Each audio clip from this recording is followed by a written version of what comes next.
창세기 26장 5절입니다. 아브라함이 이와 같이 순종했기 때문이다. 나의 이 말에. 그리고 그는 내가 맡긴 그 임무들을 지켰다. 나의 법칙들과 나의 규례들, 나의 명령들.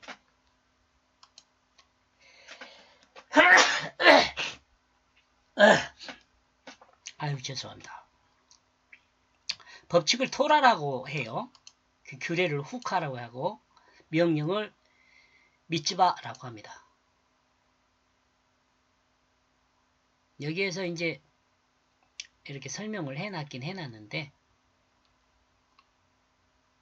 이렇게 해놨는데 이거 다시 싹 제가 정리를 합니다. 미리 말씀드립니다. 제가 십계명을 다시 좀 정리를 했습니다. 이 십계명이 나오기 전이거든요. 그러니까 그것까지 보면 5절이 조금 양이 그렇게 짧은 편은 아니지 않을까 이런 생각을 합니다. 아브라함 또한 하나님 말씀을 따라 하나님의 질서 안에서 하나님의 명령을 따라 살 수 있는 것을 본문이 분명하게 말하고 있습니다. 살았다는 것을, 살 수 있는 것이 아니라 살았다는 것을 분명하게 말하고 있습니다. 여기서 본문이 말하는 것은 하나님 말씀을 말합니다.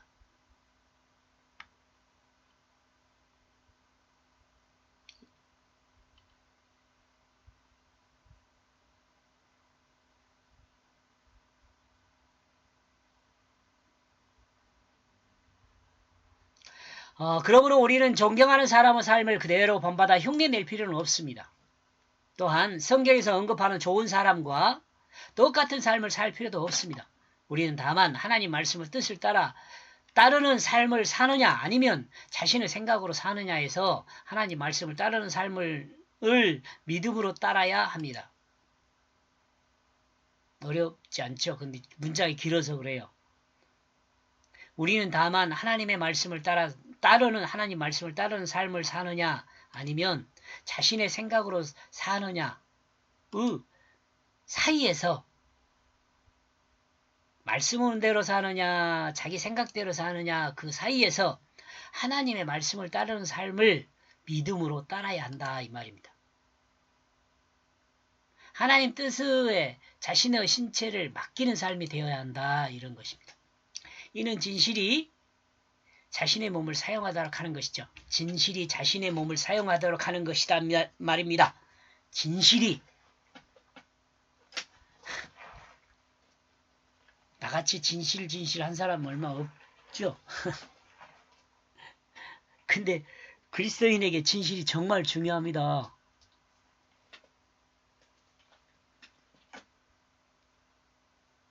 여러분 전도하기 원하십니까? 진실하세요. 진실한 삶을 살면 다른 사람이 다 믿어줘요. 진실한 사람 살다 가끔 거짓말 해보세요. 안 믿습니다. 안 믿어요.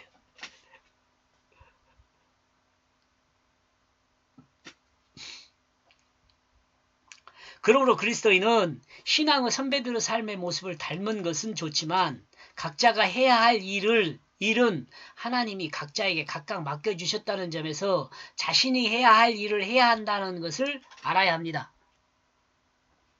달란트라는 말도 이렇게 이야기를 하긴 하죠. 그리고 하나님이 맡겨주신 일은 자기 마음에 옳은 대로 행하는 것이 아닙니다. 하나님 말씀의 뜻을 따라 인도를 받아 하나님의 그 뜻이 세상에 드러내게 해야 합니다. 어렵죠? 근데 간단해요. 그냥 진실하게 하면 돼요. 진실하게. 거짓말 하지 말고. 제가 이렇게 진실하니까 진실이 좀 하찮은 것 같이 느껴질 수 있어서 좀 귀하게 사용을 해야 하는데 이 진실이라는 건 정말 귀한 거거든요. 제가 맨 진실하니까.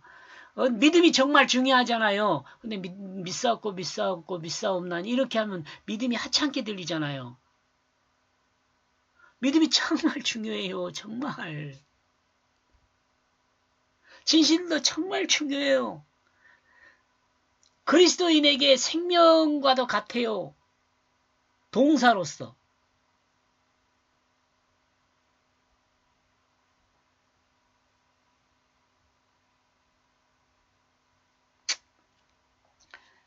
그 삶의 원천이라고 해야 할까?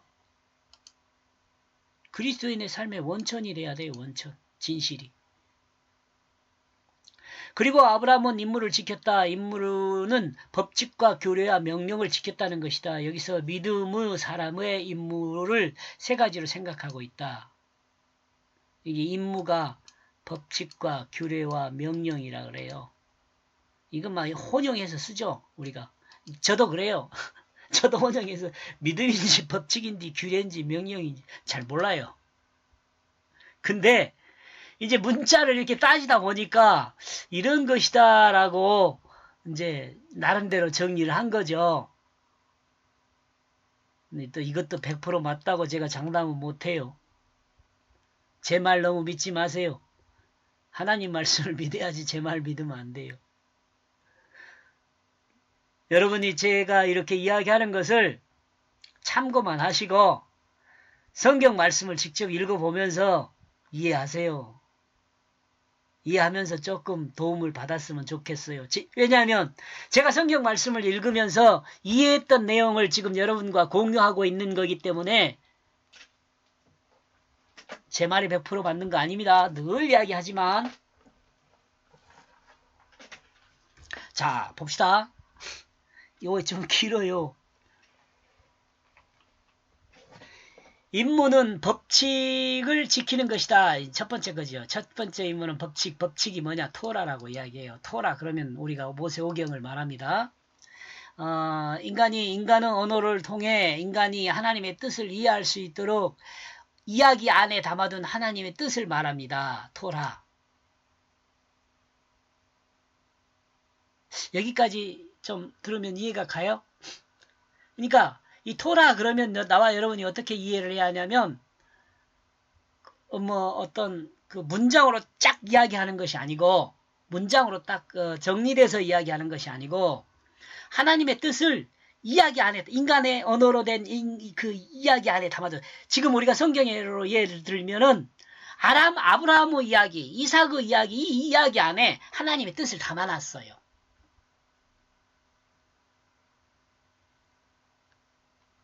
그걸 토라라 그래요. 토라. 이걸 의미를 따라 그러니까 지키는 거죠. 의미를 따라서 좀 두리뭉실하죠. 토라는 좀 두리뭉실할 수 있어요. 하나님 말씀은 오경이라는 이스라엘 역사적 사실의 이야기를 인간의 언어로 기록하였습니다. 그리고 이 이야기 안에 하나님의 전달하는 하나님의 뜻을 담았습니다. 그러므로 이 이야기 안에 담겨있는 하나님의 뜻을 따라 행하는 것을 토라라고 합니다. 토라. 삶의 법칙인 토라는 하나님 백성을 증거하는 것이며 세속과 구별하는 것이 될 수 있습니다. 이것은 진실이죠. 자, 둘째. 제가 이걸 이해할 때까지 이야기할 수는 없고 한번 멈춰놓고 제가 말이 틀린가 맞는가 한번 따져보세요. 그럼 임무 두 번째 임무는 규례라는 거, 후카라는 것인데 이 후카라는 단어는 법령, 포고령, 규정된 같은 의미로 기록된 것을 드러냅니다. 시대와 상황에 따라 습관이나 규례, 규례를 규정하여 인간의 도리를 말합니다. 도리. 이 내용은 토라 안에 인간관계법으로 규정되어 있는 것을 지키는 것입니다. 토라 안에 인간관계법으로 규정되어 있는 것을 지키는 거라고.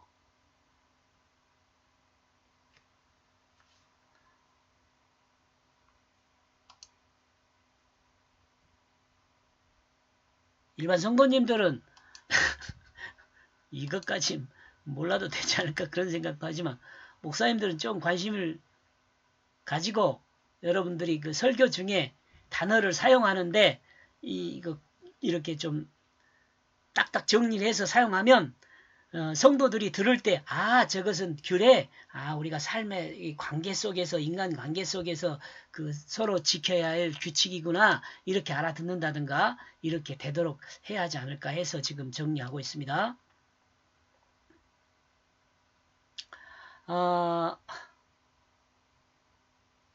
이 내용은 토라 안에 인간관계법으로 규정되어 있는 것을 지키는 것입니다. 부모와 자식 간의 관계, 부부와의 관계, 이웃 주민과의 관계, 속한 공동체 안에서의 관계, 국가와 나라와의 관계, 국가나 나라랑 똑같습니다. 물질과의 관계 등이 있는 이 관계들이 자기 마음에 옳은 대로 해서는 안 되고 각각의 질서를 규정하고 그 규정 안에서 질서를 지키는 것을 이야기합니다. 이는 인간관계에서 서로가 인정하는 상식적인 규례라고 할 수 있습니다. 규례. 세 번째, 이제 명령입니다. 명령. 믿지 마. 명령들을 지키는 것이다. 믿지 마는 신이 인간에게 명한 것입니다. 하나님의 명령을 말합니다. 십계명을 의미합니다. 이것은 법칙입니다. 법칙. 하나님께서 정하셨기 때문에 이건 법칙이에요. 지키면 복을 받고 이 법을 어기면 벌을 받는 법칙입니다. 법칙. 여기서 주의할 것은 이 법칙도 이 법칙 안에 하나님이 담아둔 의미가 있다는 것입니다. 예를 들면 십계명에서 안식일을 지키는 것은 창조주 하나님을 생각하는 것입니다. 이러므로 예배의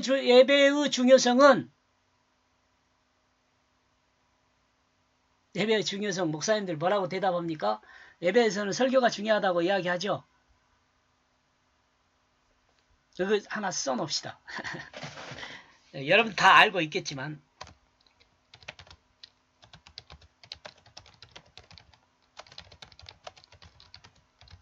인정합니다. 설교라는 게 인정한데 해요. 그러면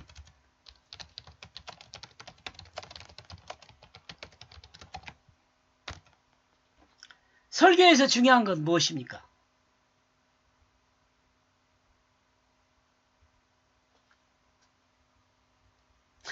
답을 써놓을까 말까? 네? 여러분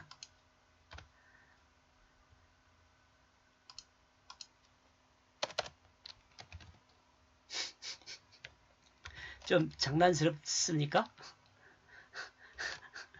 설교에서 중요한 건 뭡니까? 다 대답했습니까? 그렇습니다.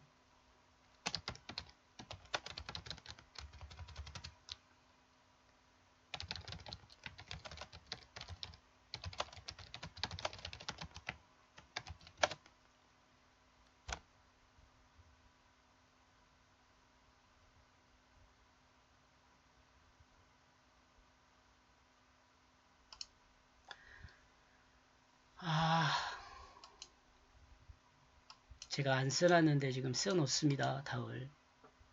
이건 제가 생각하는 것입니다.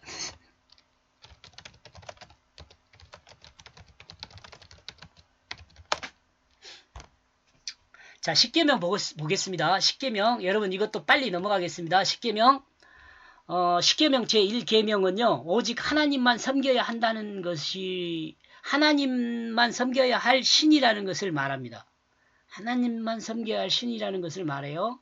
두 번째 계명은 하나님은 그 어떤 형상으로 이 땅에 없습니다. 형상으로도 이 땅에 있는 것은 아니에요.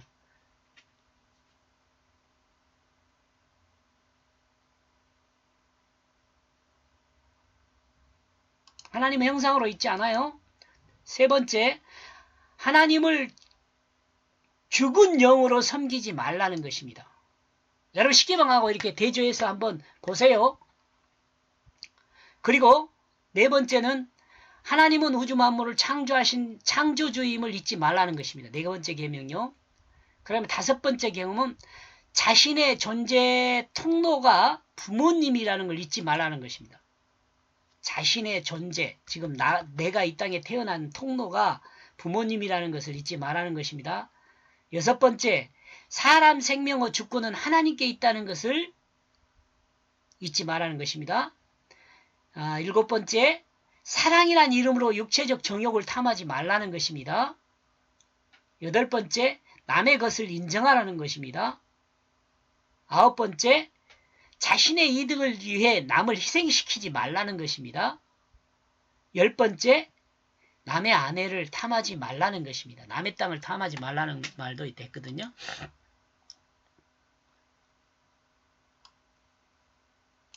십계명과 한번 비교해 보세요. 이렇게 될 때 십계명은 여러분 버릴 게 하나도 없습니다. 사실은 의미를 따르면 버릴 게 하나도 없어요. 여러분이 먼 계명은 어쩌고 저쩌고 이상한 이야기 하는데 이 내용은 가장 강력한 절대적인 법입니다. 이는 하나님이 자기 백성에게 명령한 것입니다. 이 계명을 벗어나는 것은 하나님과의 관계가 벗어지고 끊어지는 것입니다. 이로 미츠바는 자연 법칙을 초월한 내용입니다. 하나님이 인간에게 준 거니까 자연 법칙을 초월해요. 토라는 인간의 언어로 된 인간의 이야기를 기록하여 하나님의 뜻을 전달하는 것이며 또한 율법으로 인간을 이 범위 안에서 하나님의 법칙을 지키는 것이다. 그런데 이 미츠바는 인간의 개념을 벗어난 것으로 조건 없이 지켜야 할 것입니다. 그 대표적인 것이 십계명입니다. 그런데 이 십계명을 문자적으로 이해한 사람이 있어요. 예를 들면 제사계명이 안식일을 지키라는 것이다. 그런데 이 안식일을 예배하는 것이 곧 안식을 지키는 것으로 이해한다. 그러나 이것은 안식일이라는 인간의 언어와 인간의 이야기를 인간의 관점에서 지키는 것이 됩니다. 그러므로 온전한 것이 되지 못합니다. 안식일을 온전하게 지키는 것은 창조주 하나님을 기억하는 것입니다. 만약 주일 예배가 창조주 하나님은 간대없고 인간 중심의 예배가 된다면 이는 말라기 선지자를 통해 계시하신 그 말씀을 번복할 수밖에 없습니다. 말라기 선지자 이야기 여기다 기록을 해놨더라고요. 습관이나 사회 질서는 이 십계명에서 비롯됩니다. 십계명의 관계의 모든 질서가 있습니다. 과학에서 말하는 것으로 법칙은 언제 어디서든 증명할 수 있는 것을 말합니다. 법칙이라는 게 그래요. 이 법칙이란 단어 자체가 그런단 말입니다.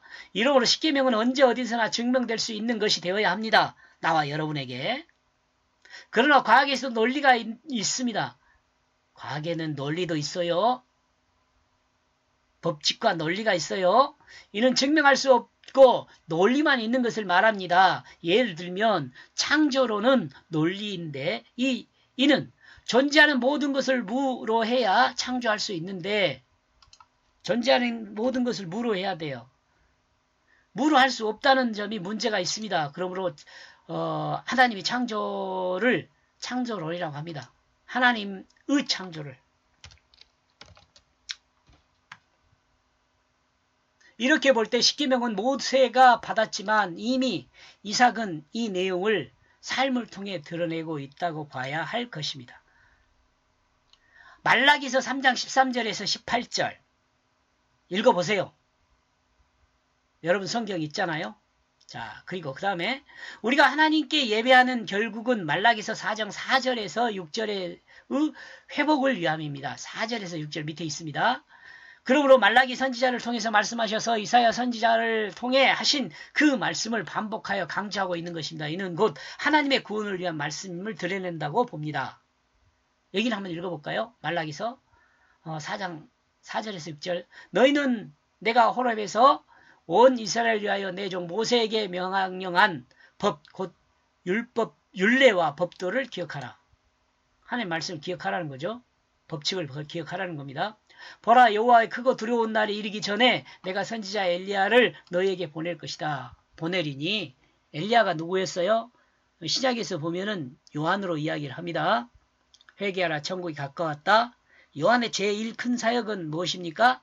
세례하는 것입니다. 그럼 세례가 무엇입니까? 회개의 세례입니다. 회개의 세례가 무엇입니까? 자신이 하나님 나라를 반역한 죄인이라는 걸 하나님 앞에서 고백하는 게 회개의 세례입니다. 여러분. 그가 아버지의 마음을 자녀에게로 돌이키게 하고 자녀의 마음을 그의 아버지에게로 돌이키게 하리라. 돌이키지 아니하면 두렵건대 내가 와서 저주로 그 땅을 칠까 하노라. 이 땅이 누굽니까? 사람일 수 있어요. 자, 그러니까 사복음서에서 공이 강조하여 말하는 게 뭐냐면 마음 바꿔라는 겁니다. 하나님 마음으로 바꾸는 거죠. 하나님 말씀은 결국은 하나님의 마음과 사람의 마음이 서로 향하여 돌이키는 것이란 생각을 하게 됩니다. 공감하십니까? 여러분 이거 중요한 내용인데 여러분 몇 번 반복해서 들어도 여러분 후회하지 않을 것입니다. 왜냐하면 여기에 그 신앙에 많은 그 규칙들이 또는 마음에 새겨야 할 것들이 녹아 있어요. 이렇게 해서 창세기 26장 1절에서 5절까지는 이삭은 하나님이 맹세한 복을 받도록 가나안에 머물러야 한다. 가나안에 머물러야 한다. 이 말씀도 참 의미가 있는 말입니다. 여기까지 보겠습니다. 고맙습니다.